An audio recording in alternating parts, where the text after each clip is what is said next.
తెలంగాణలో రుణమాఫీ పేరుతో అధికారంలోకి వచ్చిన కాంగ్రెస్ రైతులను మోసం చేసే విధంగా ప్రవర్తిస్తోందని నర్సాపురం ఎమ్మెల్యే సునీత లక్ష్మారెడ్డి అన్నారు. గత బీఆర్ఎస్ ప్రభుత్వ హయాంలో రైతులందరికీ ఏకకాలంలో రుణమాఫీ చేశామని గుర్తు చేశారు. ప్రభుత్వం ప్రస్తుతం రైతులపై లేనిపోని ఆంక్షలు విధిస్తూ రైతులను ఇబ్బందులకు గురిచేస్తుందని అన్నారు.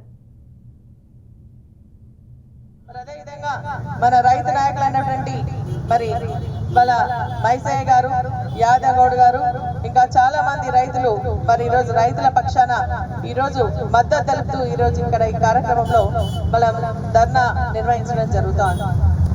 రైతులకు ఏకకాలంలో 2 లక్షల రుణమాఫీ చేస్తామని చెప్పి ఈ రోజు దాని వల్లనే అధికారంలోకి వచ్చినటువంటి కాంగ్రెస్ ప్రభుత్వం ఈ రోజు వాళ్ళ మాటలు తుంగలో తొక్కి రైతులు నిండా ముంచి రుణమాఫీ అనేది ఒక బోగస్ గా ఈ రోజు చేయడం జరిగింది. ఏదైతే కాంగ్రెస్ పార్టీ అధికారంలోకి రాగానే దాదాపు 45 లక్షల మంది రైతులకు 40,000 కోట్ల రూపాయలు రుణమాఫీ చేస్తాం, ఏకకాలంలోనే 2 లక్షల రూపాయల వరకు రుణమాఫీ చేస్తామని చెప్పేసి చెప్పడం జరిగింది. అధికారంలో డిసెంబర్ 9వ తారీఖున మేము అధికారంలోకి వస్తున్నాం.